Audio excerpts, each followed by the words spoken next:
Hey guys, welcome back. It's Ripe again, back with another Entitled People story. In this video, an old grandpa gets conned by a psychopath neighbor into signing over his $385,000 house for just $5. Here is what happened. And the title story starts like this. My grandpa has always been an independent kind of guy, and a lot of people were surprised to hear that he was 85 and living alone with no assistance. His health was fine, and the only disadvantage he could be said to have is that he was not very educated. He was smart, but he had to work young and never even graduated high school. Mixing that with his age made him vulnerable in a way that none of us realized. Plus a health condition none of us knew about that I'll get into later. His neighbor sure thought that he was an easy target and managed to get my grandpa to sign over his house to him for only $5. The house was worth almost $400K, and both of them knew that at the time. It also took a while for us to go down to where he lived and figure out what actually happened here. Because we were not aware until he called saying that he was getting kicked out of his own house and did not understand why. We managed to go down there and get a hold of the paperwork that the neighbor was claiming gave him ownership of the land. It was in fact a document of land ownership that my grandpa signed, but when I spoke to my grandpa later and asked him about it, he was just confused about the entire thing. He claimed that he was told the paper was to sign a petition to build a garden in the area. He did not have his glasses on and trusted his neighbor, who was actually going around and collecting signatures, only showing a line to sign and not the document itself. I was curious as to why he thought his neighbor was giving him $5, and he said that he lent him money a couple days before and assumed he was just getting paid back. The psycho neighbor had planned it to the point that he even borrowed $5 to not make things look suspicious. I was beyond angry and not going to let this go without a fight. And I told the neighbor the same thing, that if he was going to pursue the issue, then I was gonna destroy him in court. I would find a way to show that what my grandpa signed was not legitimate and get him to keep his house. It would be hard since I would need to actually find this psycho neighbor guilty of something other than being a jerk. Most likely fraud though, and for that I was gonna need a hell of a good lawyer. I got one and explained that my grandpa did not know what he was signing and would not have sold his house for $5, obviously. The lawyer started digging into anything to try and invalidate the paperwork and have ownership returned to my grandpa. The house meanwhile had already been sold and the neighbor was trying to kick my grandpa out. So the first thing we had to do was basically freeze everything and put it on a pause until a decision could be made by the courts about ownership of the house. The first thing we looked into was the fact that the paperwork was notarized. It turned out that the neighbor's friend was a notary and just hanging around when my grandpa signed. Not saying who he was or that he was there to notarize anything. It raised major red flags that the thing was notarized outside of an official office and by his friend. The second and bigger piece that could help us was the medical condition we learned about my grandpa. It turns out that about 4 months before all of this, he had been diagnosed with dementia. I don't want to call this good news because it's a horrible disease, but for the case it was good news because now we could claim that he was not in a lucid state when he signed the papers. The laws as far as signing away property here can get a little complicated, but I can tell you what I understand. If a person is of healthy and sound mind, they can sign it away privately without the need for lawyers or a realtor or anything else, but if a person has a disability or disease that affects their cognitive function, a doctor needs to check that they are in sound mind at the time of signing. At least that is the law for where I live. It can and most likely does vary in other places. Anyway, we gave the neighbor a chance to just give up and admit that he took advantage of my grandpa. But this idiot decided he wanted to go to court for the fraud claim. This was a stupid decision for so many reasons aside from the ones I already mentioned. For a big one, it meant that people were gonna see my grandpa, an old man that was clearly taken advantage of. I don't know about anybody else, but I think if I saw somebody take advantage of a person that age, I would want to just punch them right in the teeth. That is actually what happened, because when my grandpa got to speak, he said that he never signed away the house. He just signed something because he wanted a garden in the neighborhood. When they asked if he knew what his house was worth, he knew the answer, and when they asked if he would sell it for $5, he said that would be ridiculous. It was clear to everybody in the courtroom that not only my grandpa was unaware of what he signed,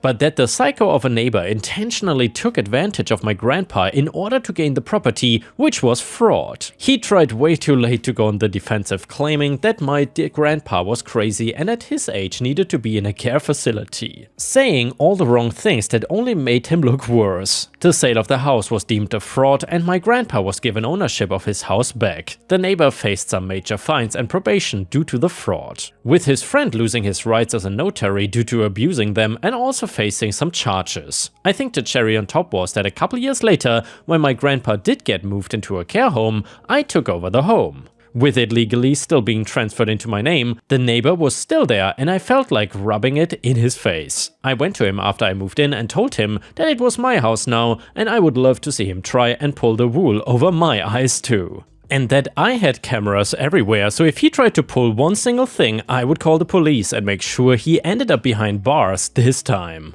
On most things, I'm a forgiving person, but messing with my grandpa was something I would never forgive a person for. I have a feeling that I'm going to have a very interesting life living next to this guy and making sure if either one of us suffers, it will be him. And yeah, ripe stars, honestly, never mess with older people and especially grandmas and grandpas. Karma will bite you in the rear, that is for sure. Either way, the next one is another grandparents drama story. However, before we start, please don't forget to like the video and maybe even post a comment, because that would help me tremendously. Thank you so much. It starts like this. I, 31 male, met Beth, 30 female, when we were in middle school. We became quick friends and saw each other every day. We did everything together and made a pact to always help each other out. Like, she would help me talk to girls and I made sure she was safe at bars. She was the kindest person I knew and was my person. When we were in college, Beth got pregnant with Jenny, 7 female, from her boyfriend at the time. She was excited at first, but her parents and the father were against her having the baby. Beth stood firm that she wanted to keep it. Because of this, Jenny's father left her, saying that he was not ready to be a father and never came back, and her parents threw her out and told her not to come back. It was a very hard time, but I told her I would never leave her, so we moved in together and we decided to do it together like everything else we did. The day Jenny was born was probably the best day of my life. I'll never forget the first time I saw that girl's eyes, and even though she was not mine, I felt like I was hers. I was her uncle until she started calling me dad, which we took as a joke, but we never really stopped her. Our little family was unconventional, but it was ours. 2 months ago, Beth was killed in a car accident. It was the worst day of my life. Beth and I were never together, but she was my soulmate, my better half, my everything. She was the best mother and person I've ever known. I still cannot completely describe the way I feel. Immediately, I became Jenny's legal guardian. It's been hard to adjust to it just being me, and I'm so lost, but want to do my best for Jenny. Which brings me to last night when Beth's parents showed up at my door wanting to see Jenny. They want to be part of Jenny's life and regret what they did to Beth, which I completely understand, but last night they told me that they think it's best if they take legal custody of Jenny because they are supposedly real family. They had not been involved in Jenny's life at all before then and only met her for the first time at Beth's funeral. I didn't know what to say and just told them to leave, which made them angry, and they told me they want to keep talking about it or they will take me to court. I've been so anxious all night and I cannot sleep. I've been googling to see if it's possible for them to even take her just like that. She is my baby and I'm the family she has always known. Beth and I never really talked about the legality of my role because I was just her dad, plain and simple. But maybe we should have. I don't know who to turn to or what to do. I never thought I would do any of this alone. I'm just scared and I miss Beth so much. And yeah, ripe stars, let me know what you think about this story. Honestly, it's so messed up and I cannot imagine what OP was going through here. Anyway, update to the story. I'm sorry it's been so long and that I never updated. After I posted last year, I read the comments, made my notes, and frankly, I just forgot about it. I intended to come back and update, but I didn't feel like there was enough to say, and then it just slipped my mind. I had more important things to do, helping my daughter adjust and just trying to stay sane, but after the anniversary of Beth's death, along with the news I'm sharing below, I remembered and felt really bad. So I'm sorry for not coming back, but before I give my update, I wanted to clear some things up. We actually don't live in the continental United States. Beth's parents, let's call them Mary and Larry, are really devout Catholics and couldn't stand that she had relations outside of a marriage, and especially since Jenny's dad took himself out of the equation. That's why they kicked Beth out.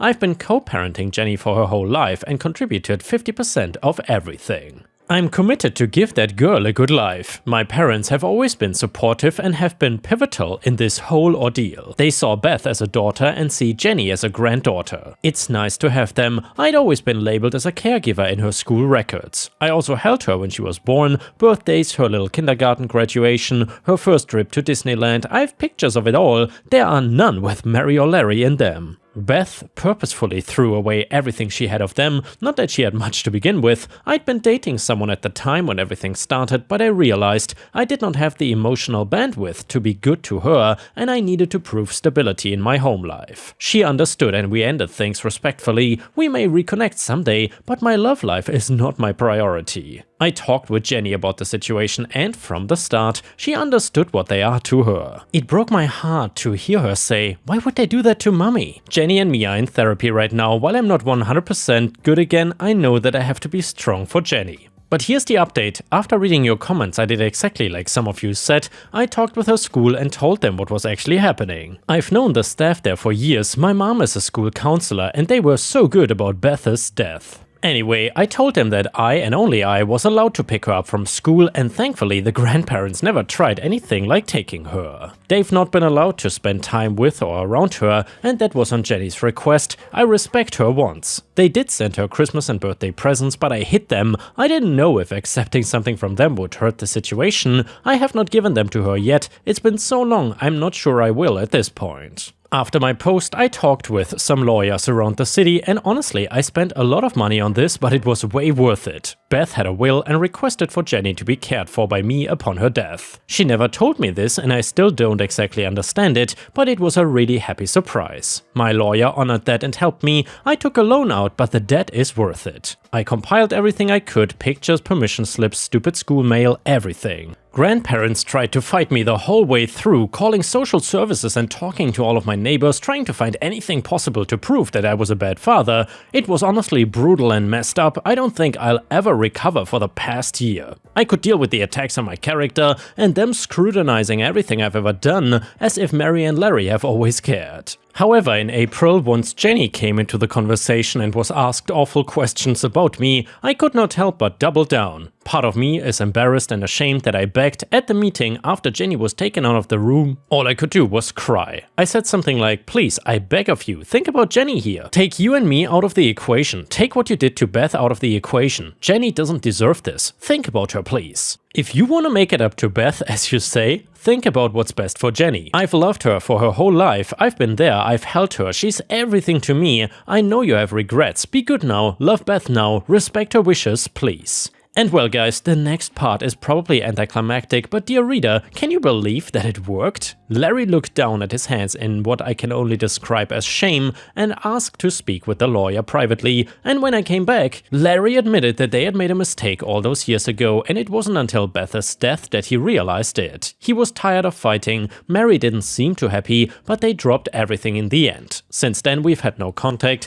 I guess guilt runs deep, but onto the good news. Last month it became official. I'm now legally Jenny's father. I'd actually been working on the adoption since Christmas. I cannot begin to describe how happy this makes me. Jenny has been getting better and is slowly getting back to her usual bright self, but I can see moments when she shuts down like sadness washing over her. That worries me, but we are working with a therapist on this. I still miss Beth and I will miss her every day of my life. All I can do to honor her is to make sure Jenny has a home and is loved beyond measure. I will tell Jenny about her mom and how every time she smiles, I see her. And yeah, ripe stars, I'm so happy for OP and Jenny that everything worked out in the end, but honestly, these grandparents were absolutely ridiculous. Let me know what you thought about this story in the comments. And now let's continue with the next one. It is a malicious compliance story. So several years ago, I worked for the worst boss ever. I was working as a teacher at a preschool. I had 28 students in my class, ages 4 to 5. I had no assistant at any time of the day, so this meant I had to do quite a lot of tasks all at once, by myself. One of these things were bathroom breaks. The bathroom had a half wall, boys on one side and girls on the other. This way the teacher can supervise all learners at once. I had a very well-oiled routine with my class at bathroom breaks. I'll explain in detail here. If you don't want to read, skip to the next paragraph. So I had 2 lines, boys and girls, and they lined up at opposite sides so that they could not see into the other toilet. Kids go in 4 at a time. Once you're done, you sit on the floor in the doorway until everyone is done. This way I could keep my eyes on almost every kid at all times. The doors were always open so I could run out if needed. I could even jump over the half wall if needed. And basically, I had everyone within a few meters of myself. This entire routine took about 10 minutes. I did my routine once every hour. The kids could go to the bathroom by themselves in between bathroom breaks. There were no issues, and my boss comes shouting into my class one day, "A girl in my class has had an accident. She wet herself while on her way to the bathroom."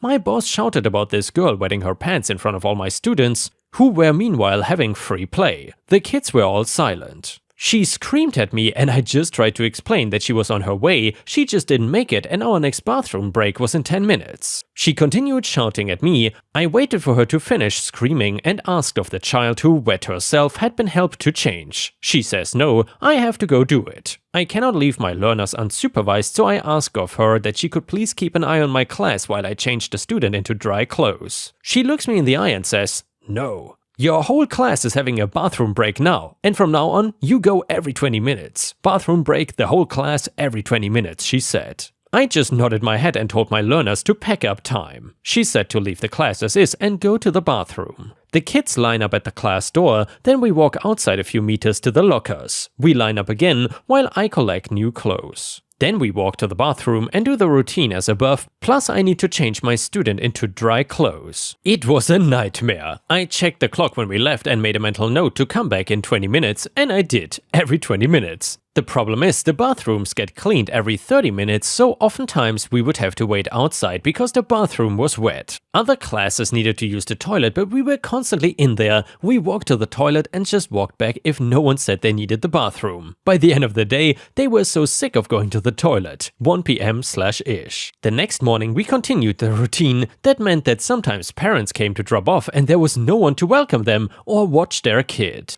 Or that parents were still trying to do a handover and then it's been 20 minutes, so it's time for bathroom break. We started our morning cycle ring and went to the bathroom. We read a story and then went to the bathroom. We had free play and bathroom every 20 minutes. Everyone in that school was so annoyed with me. Everyone knew it was ridiculous. But I told them that is what the boss lady said. So that afternoon a schedule was sent out as to when every class may use the bathroom, scheduling the bathroom breaks and cleaning breaks for all the classes. And wouldn't you know it, my class was scheduled for once every 60 minutes. And yeah, Ripe Stars, you gotta respect this man. He takes revenge and malicious compliance serious. But honestly, that schedule would have made me go crazy, both as a teacher and as a student. Anyway, the next one is titled Malicious Drill Sergeant. So when I was 19, I did my military service as was custom for young men in my country. See, I'm not American. Anyhow, I did enjoy my time in the defense force quite a lot. Made some new friends, learned a lot of new stuff, and I also bought me 1 year of thinking of what to do with my life. I had some plans to continue in uniforms one way or another, but that's not really interesting in this story. What is interesting is some basic facts to keep in mind during my story. So first of all, I did my military service 15 minutes drive from home, which meant I knew all the area around the base pretty well since I had grown up in there.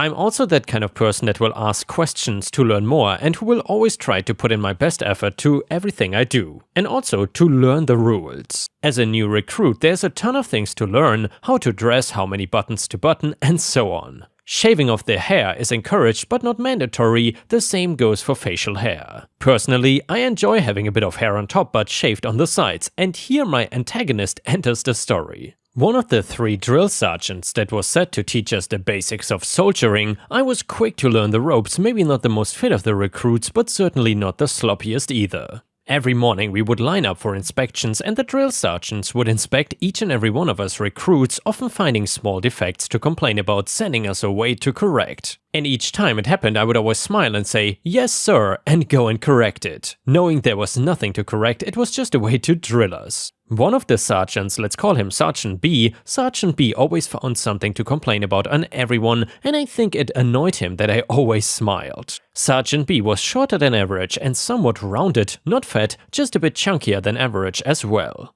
Instead of talking loud like the others, he preferred screaming, especially in the face of people. I guess he had seen too many war movies with bad drill instructors in them. That didn't go well down with us conscripts really. We quickly lost respect for him as a person, but we did respect him for being our superior officer, or his uniform if that makes any sense. Anyhow, he did not seem to like me at all and would always mess with me, and one day I got my revenge. It was in the fall.